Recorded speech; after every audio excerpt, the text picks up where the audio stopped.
மாண்புமிகு அமைச்சர்களுக்கும்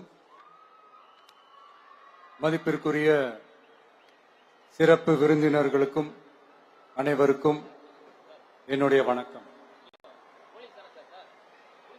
ஒரு சில நிகழ்ச்சி மட்டும்தான் மனசுக்கு ரொம்ப நெருக்கமா ஃபீல் பண்ணும். அதை நினைச்சாலே ரொம்ப சந்தோஷமா ஃபீல் பண்ணும். அப்படிப்பட்ட ஒரு நிகழ்ச்சி தான் இன்னைக்கு இந்த சிங்கப்பெண் சிறப்பு படைய தொடங்கி வைக்கிற இந்த நிகழ்வு. உண்மையிலே மனசுக்கு ரொம்ப நெருக்கமான ஒண்ணு, சந்தோஷமான ஒண்ணு. நம்ம பாட்டி, அம்மா, அக்கா, தங்கைகள், ஒவ்வொரு வீட்டில் இருக்கிற பெண் குழந்தைகள், இவங்க எல்லாருக்குமான பாதுகாப்பை உறுதி செய்வோம்னு சொன்னோம். ஆனா அது எலெக்ஷனுக்காக மட்டுமே கிடையாது. மனசுல இருந்து நிஜமா, உண்மையா, உணர்வு பூர்வமா சொன்னதுதான். பெண்களுக்கு எதிரான இந்த கொடுமைகள்ல நமக்கு எப்பவுமே 0 டாலரன்ஸ் தான். அதுல ரொம்ப உறுதியா இருக்கிறோம். சோ சொன்னது எல்லாமே செய்யணும். கொஞ்சம் கொஞ்சமா, படிப்படியா அதை செயல கொண்டு வரணும். அதுல ரொம்ப தெளிவா இருக்கிறோம். அதனாலதான் ஆட்சிக்கு வந்த உடனே இந்த குறைஞ்ச நாட்களுக்குள்ளேயே இதை நடைமுறைக்கு கொண்டு வந்திருக்கிறோம். தமிழ்நாட்டில் இருக்கிற பெண்கள், பெண் குழந்தைகள் எல்லாருமே பாதுகாப்பா, தன்னம்பிக்கையோடு இருக்கணும். அதுக்கான முதல் கட்டம் தான் இந்த ஸ்டெப். இது மனசுக்கு ஒரு மன நிறைவை கொடுத்தாலும், அதே நேரத்தில் பெண்களை பத்தின சில செய்திகள்லாம் கேட்கும் போது உண்மையிலேயே மனசு பதறுது, கண்ணு கலங்குது. அது கண்ட்ரோல் பண்ணவே முடியல. ஏன்னா நடக்கிற கொடுமைகள்லாம் யாருக்குங்க? நம்ம குடும்பத்தை சேர்ந்தவங்க தானே. எப்படி மனசு பதறாம இருக்கும்? அதனால பெண்களுக்கு எதிராக இதெல்லாம் ஏன் நடக்குது, எதுக்கு நடக்குதுன்றது மத்தவங்க மாதிரி ரீல்ஸ்லயும் இன்ஸ்டாலையும் தேடிட்டு இருக்க முடியாது. ரியாலிட்டிய புரிஞ்சுக்கணும்.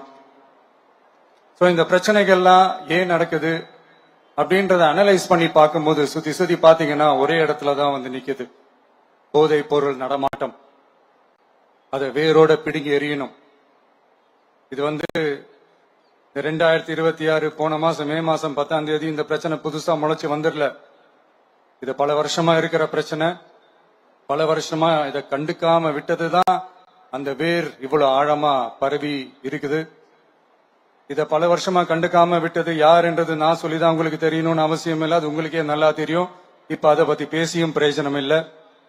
முதல்ல இந்த போதை பொருள் நடமாட்டத்தை வேரோட பிடுங்கி எறியணும். அப்படி எரிஞ்சாதான் இந்த பெண்களுக்கான இந்த சேஃப்டி ரொம்ப ஸ்ட்ராங் ஆகும். இது ரெண்டுமே ஸ்ட்ராங் ஆனாலே ஆட்டோமேட்டிக்கா சட்டம் ஒழுங்கும் சரியாகும். இந்த 3 விஷயம் சொன்னல, இந்த போதை பொருள் நடமாட்டம், பெண்களுக்கு எதிரான இந்த கொடுமை, இந்த சட்டம் ஒழுங்கு, இது 3மே ஒண்ணுக்கு ஒண்ணு இன்டர்லிங்க்ட் தான். இதுவும் இப்ப புதுசா வந்த பிரச்சனை கிடையாது. பல வருஷமா இது இன்டர்லிங்க்டா தான் இருக்குது. இதெல்லாம் ஏன், எதுக்குன்றது இப்ப முக்கியம் இல்லை. இது எப்படி சரி செய்ய போறோம்ன்றதுதான் முக்கியம். பட் அதே நேரத்துல இன்னொன்னையும் நம்ம மனசுல எடுத்துக்கணும். இந்த பெண் குழந்தைகளுக்கான இந்த பாதுகாப்பு இது வெறும் சட்டம் ஒழுங்கு சம்பந்தப்பட்டது மட்டும்தானா அப்படின்னு கேட்டீங்கன்னா இல்ல. இது சமூக ஒழுங்கும் சம்பந்தப்பட்டிருக்கு. சமூக ஒழுங்கல தனி மனித ஒழுங்கும் சம்பந்தப்பட்டிருக்கு. தனி மனிதன் ஒழுங்கா இருந்தாலே அந்த சமூகம் தன்னால மாறும். ஒரு கட்டுப்பாட்டோட, ஒரு பொறுப்பா இருந்தாலே இது மாதிரி பல பிரச்சனைகளை நம்ம கண்ட்ரோல் பண்ணலாம். படிக்கிற இடத்துல, வேலைக்கு போற இடத்துல, டிராவல் டைம்ல, ஆனா டெய்லி லைஃப்ல பயம் இல்லாம மரியாதையோட நம்ம பெண்கள் வாழணும். அதுக்கான ஒரு அட்மாஸ்பியரை நம்ம கிரியேட் பண்ணணும். அதுதான் நம்மளுடைய ஃபர்ஸ்ட் டார்கெட்டு.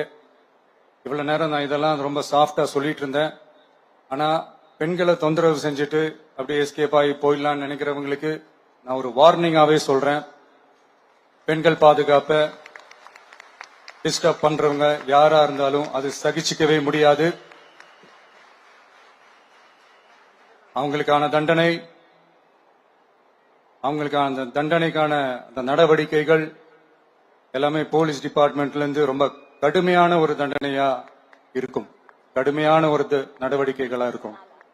அந்த தண்டனை, அவங்களுக்கான அந்த சார்ஜ் ஷீட் எல்லாமே ரொம்ப ஃபாஸ்டா, ஸ்பீடா அது செயல்படுத்தப்படும். என்ன ஒண்ணு, அந்த ஸ்பீட்ல நிரபராதிகள் யாரும் தண்டிக்கப்பட்டிருக்கூடாது. இதையும் காவல் அதிகாரிகள் மைண்ட்ல எடுத்துக்கணும். தப்பு செஞ்சவங்களுக்கு மட்டுமே அந்த உண்மையான கடுமையான தண்டனை கோர்ட் மூலியமா வாங்கி தரணும். அப்பதான் அதை பார்த்து தப்பு செய்ய நினைக்கிறவங்களுக்கு கூட தப்பு செய்யக்கூடாதுன்ற அந்த ஒரு பயம் வரணும். இந்த சிங்கப்பெண் சிறப்பு படைக்காக நம் அரசு சார்பாக முதற்கட்டமாக 354 கோடிக்கு மேல நிதி ஒதுக்கப்பட இருக்கு.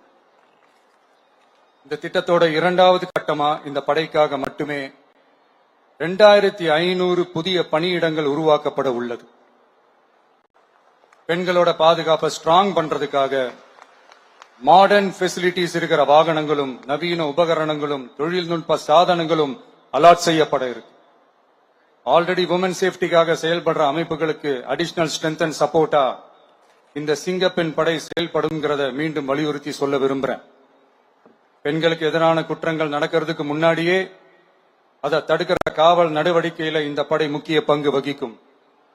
ஃபீல்ட் ஒர்க்ஸ் அண்ட் பிரிவென்டிவ் ஆக்ஷன்ஸ்ல இந்த படை ஈடுபடுறதால அனைத்து மகளிர் காவல் நிலையங்கள் எல்லாம் வழக்கு விசாரணையிலும் குற்றவாளிகளுக்கு தண்டனை வாங்கி தர்றதிலையும் இன்னும் அதிக கவனம் செலுத்த முடியும். பெண்களை ஃபாலோ பண்றது, பாலியல் தொல்லை தர்றது, டார்கெட் பண்ணி திரும்ப திரும்ப தொந்தரவு செய்யறது, பெண்கள் கடத்தல் முயற்சி, பப்ளிக் பிளேஸ்ல அசிங்கமா நடந்துக்கிறதுக்கு பஸ்ல தொல்லை தர்றது, கூட்டத்துல பெண்களுக்கு தொல்லை தர்றதுன்னு இது மாதிரி தப்ப தடுக்கிறதுல ரொம்ப முக்கியமா இந்த சிங்கப்பெண் படை செயல்படும். பெண்களுக்கு எதிரான குற்றங்களை தடுக்க நடவடிக்கை எடுக்க இந்தியாவிலேயே முதல் முறையாக ட்ரோன் வாயிலாக பெட்ரோல் முறை அறிமுகப்படுத்தப்படும். நம்ம வீட்டு பெண்கள் அவங்களோட ட்ரீம்ஸ் அண்ட் எக்ஸ்பெக்டேஷன்ஸ் என்ன அப்படின்றத நம்ம அரசு நல்லாவே புரிஞ்சு வச்சிருக்கு. அதை கொஞ்சம் கொஞ்சமா நாங்க செயல்படுத்துவோம். உங்களுக்கான மரியாதையும் தான், உங்களுக்கான அந்த கண்ணியமும் தான் நம்ம அரசினுடைய highest and most important priority. ஒரு கவர்மெண்டோட அந்த விஷன் அண்ட் டார்கெட் ஆனஸ்டா இருந்தாலே போதும். பிளான்ஸ் அண்ட் அட்டெம்ப்ட்ஸ் அது போற பாதை சரியா இருக்கும்னு சொல்லுவாங்க. அப்படிப்பட்ட ஒரு கவர்மெண்ட் தான் நம்மளுடைய கவர்மெண்ட், உங்களுக்கான கவர்மெண்ட். இந்த ஷார்ட் ஸ்பேன்ல இந்த சிங்கப்பெண் சிறப்பு படைய நடைமுறைக்கு கொண்டு வந்து இதுக்கு ரொம்ப கடுமையா உழைச்ச காவல்துறை அதிகாரிகளுக்கும் பணியாளர்களுக்கும் இந்த நேரத்தில் என்னுடைய பாராட்டுகளை தெரிவிச்சுக்கிறேன். இந்த நேரத்தில் என்னை பொறுத்த வரைக்கும் ஒரு கவர்மெண்டோட முதல் சக்சஸ், முழு சக்சஸ் இன்ஃப்ராஸ்ட்ரக்சரோட வளர்ச்சியிலையோ பொருளாதார வளர்ச்சியிலையோ மட்டுமே இல்லை, அந்த ஸ்டேட்டோட பெண்களும் குழந்தைகளும் மரியாதையா வாழ்றாங்களா அப்படின்றதுலதான் அந்த கவர்மெண்டோட முழு சக்சஸுமே இருக்கு. அதோட சேர்ந்ததுதான் மற்ற எல்லா வளர்ச்சியும். அதுலயும் நாங்க கவனம் ஃபுல் கான்சென்ட்ரேட் பண்ணுவோம். கான்பிடென்டா இருங்க, நல்லதே நடக்கும், வெற்றி நிச்சயம். மீண்டும் சந்திக்கும் வரை நன்றி, வணக்கம்.